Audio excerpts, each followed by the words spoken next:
వార్తా విశేషాల సమాహారం దుర్గా డిజిటల్ కేబుల్ న్యూస్ కి స్వాగతం. సిరిసిల్ల జర్నలిస్టుల కుటుంబం ఓ ఆత్మీయుని కోల్పోయిందని ఐజేయు నాయకులు కర్నాల భద్రాచలం అన్నారు.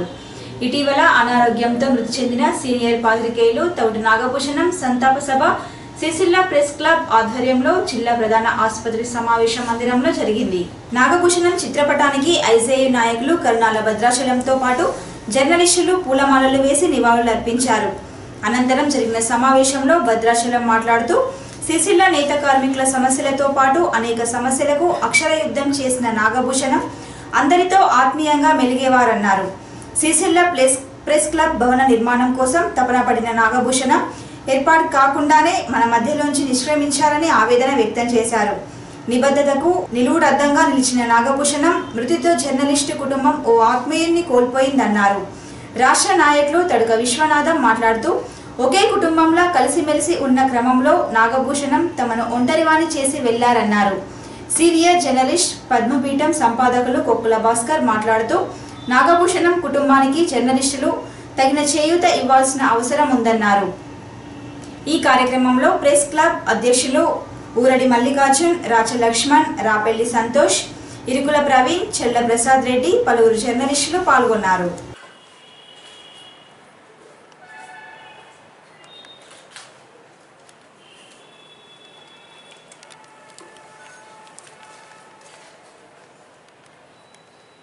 మాట్లాడాలన్నా కానీ గుండె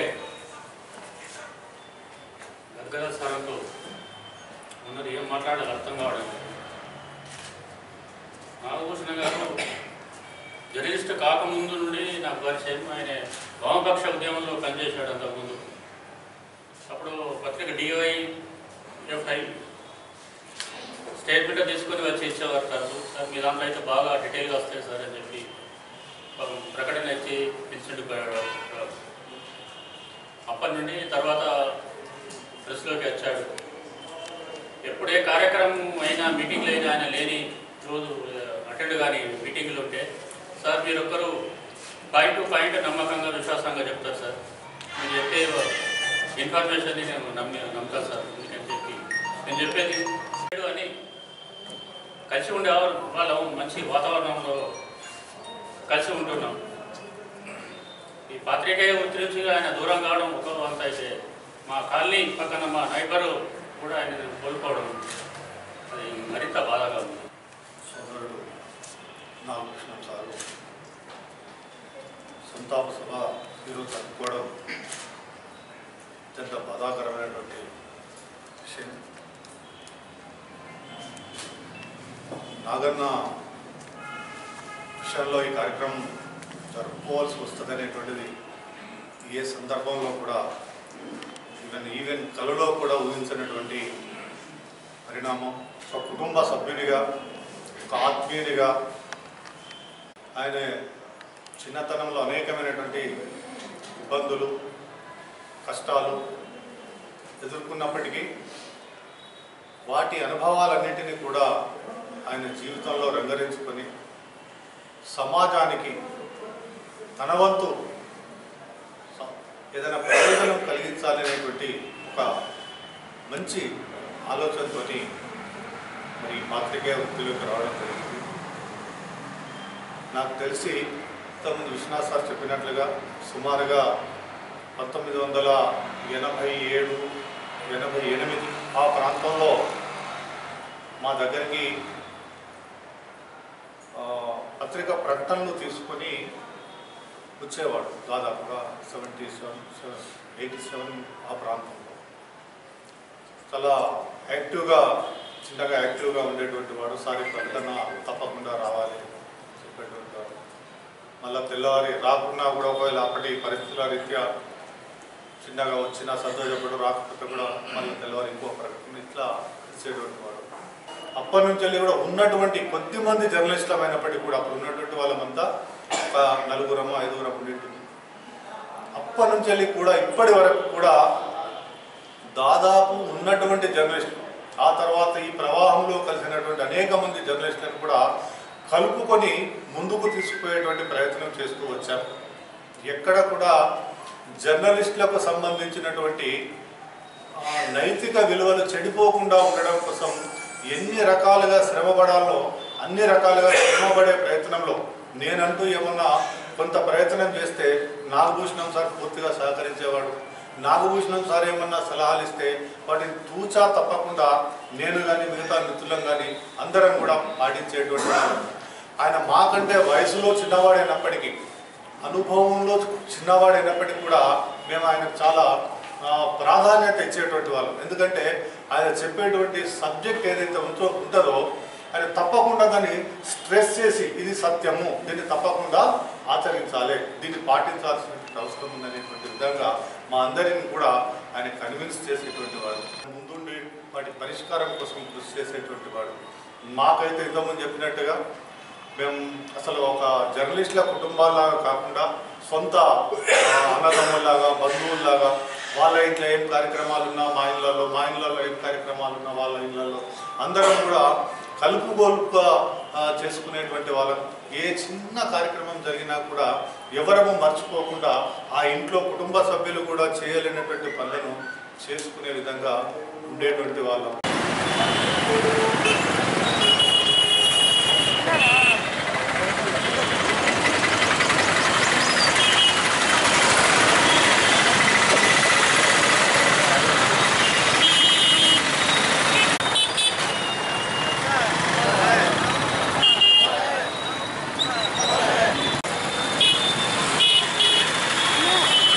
కూలీ పెంపు కోసం బీడీ కార్మికులు పోరాటాలకు సిద్ధం కావాలని బీడీ కార్మిక సంఘం ఫెడరేషన్ నాయకులు సామల మల్లేశం పిలుపునిచ్చారు. 6 మాసాల క్రితమే కూలీ పెంచాలని కోరుతూ అన్ని కార్మిక సంఘాలు నోటీసులు ఇచ్చినా యజమానుల నుండి స్పందన లేకుండా పోయిందని తెలిపారు. నిజామాబాద్లో జాయింట్ యాక్షన్ కమిటీ చర్చించి పోరాటాలకు సిద్ధం కావాలని నిర్ణయించినట్లు తెలిపారు.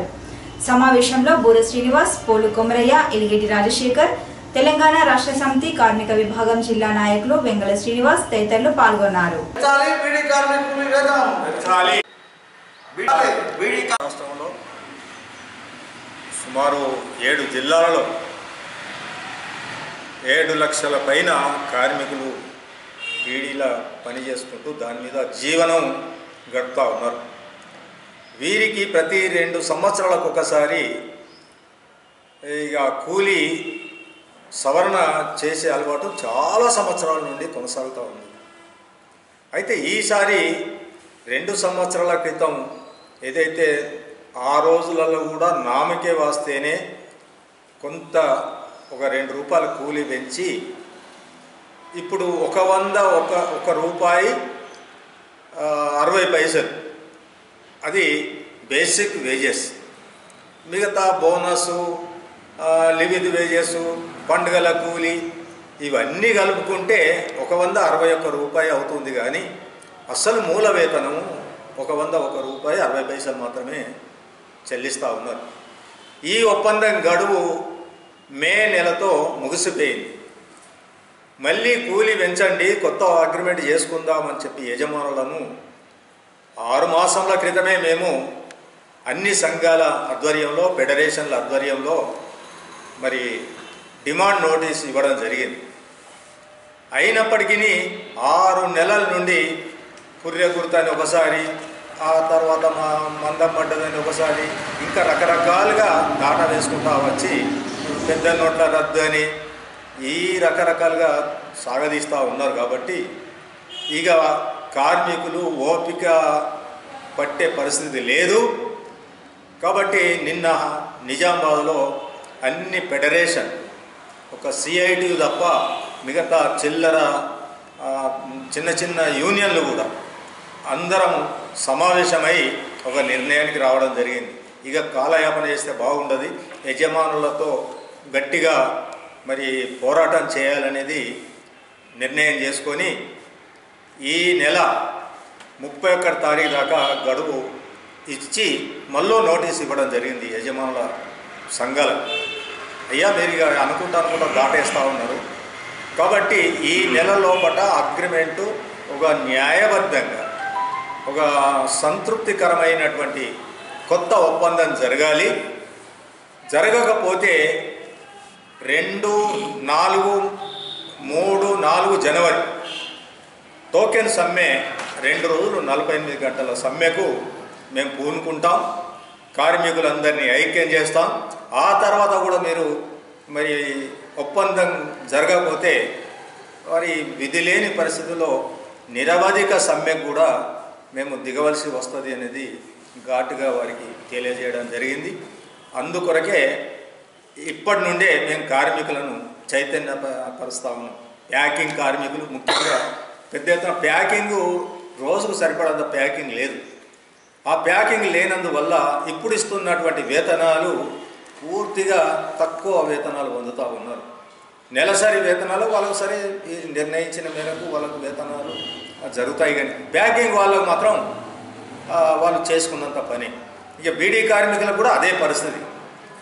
తక్కువ ఎంత పొందుతున్నారంటే ఒక నెల వలన 1800, 2000, 2200 మహా ఎక్కువ అయితే ఆ డబ్బులను కూడా బ్యాంకులో వేస్తారట.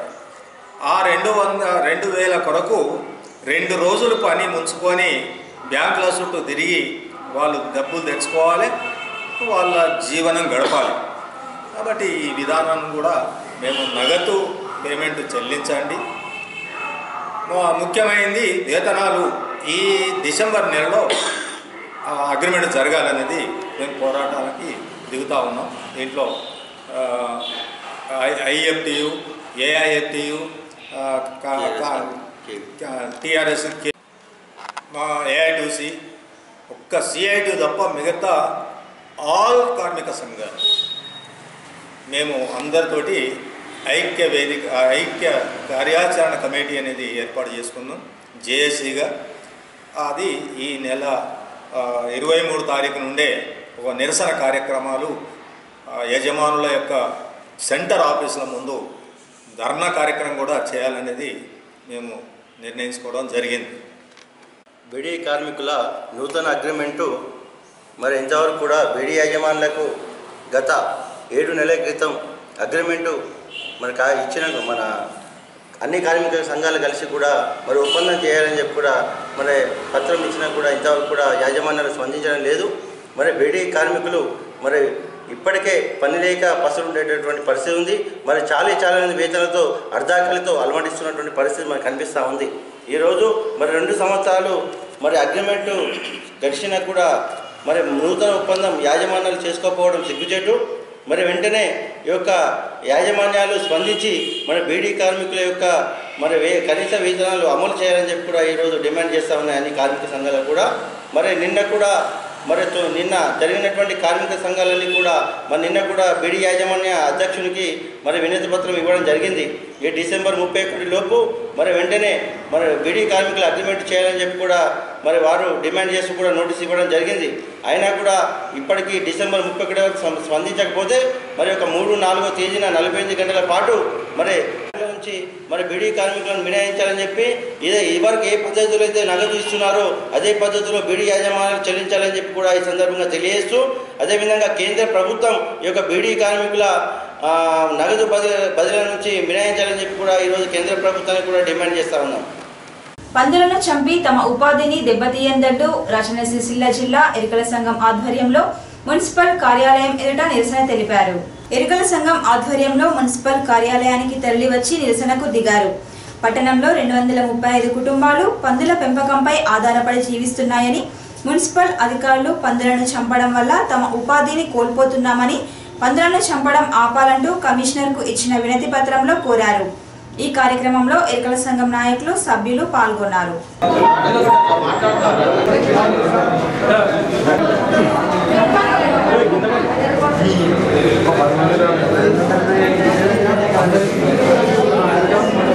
అందరం తెలుసు దేవైనగరం పోతే మల్లెపూల వాసన వస్తుంది మాకు. ఇది ఇప్పటికి దాకా నడిచింది, ఇక జరగదు. దయచేసి మీరు మీ వ్యాపారాన్ని మీరు చేసుకోండి. మీరు ఎక్కడైనా ఫార్మ్స్ లాగా పెట్టి పెంచుకొని ఏమన్నా చేసుకోండి. చాలా ప్రాబ్లం అమ్మా. మా పని మాత్రం మేము చేసుకుంటాం. కనీసం చనిపోతే పని తీసే పరిస్థితులు మీరు లేరు, నేనే తీసుకోవాలి. ఆదివారం రాత్రి నేను భార్య పిల్లలతో కూడా ఉండలేదు. బీడీ పరిశ్రమలో పనిచేస్తున్న కార్మిక సమస్యలపై ప్రభుత్వాల నిర్లక్ష్య వైఖరికి నిరసనగా జరిగే కలెక్టర్ ముట్టడిని విజయవంతం చేయాలని ఏఎఫ్టియు నాయకులు సోమిశెట్టి దశరథం కోరారు. పార్టీ కార్యాలయంలో కార్యక్రమానికి సంబంధించిన కరపత్రాలను ఆవిష్కరించారు. అనంతరం ఆయన మాట్లాడుతూ కేంద్ర రాష్ట్ర ప్రభుత్వాలు అనుసరిస్తున్న బీడీ కార్మిక విధానాలకు వ్యతిరేకంగా ఈ నెల 23న కలెక్టర్ కార్యాలయం ముట్టడికి కార్మికులు భారీ సంఖ్యలో తరలివచ్చి విజయవంతం చేయాలని కోరారు.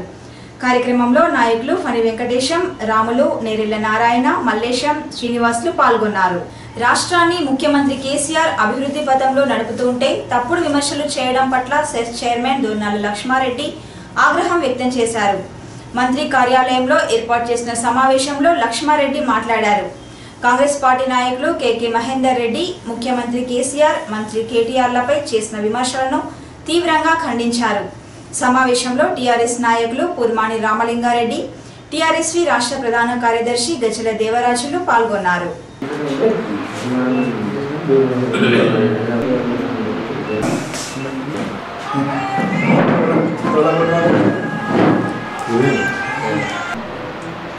కాంగ్రెస్ పార్టీ నాయకులు కేకే మహేందర్ రెడ్డి గారు ప్రెస్ మిత్రులతో మాట్లాడుతూ,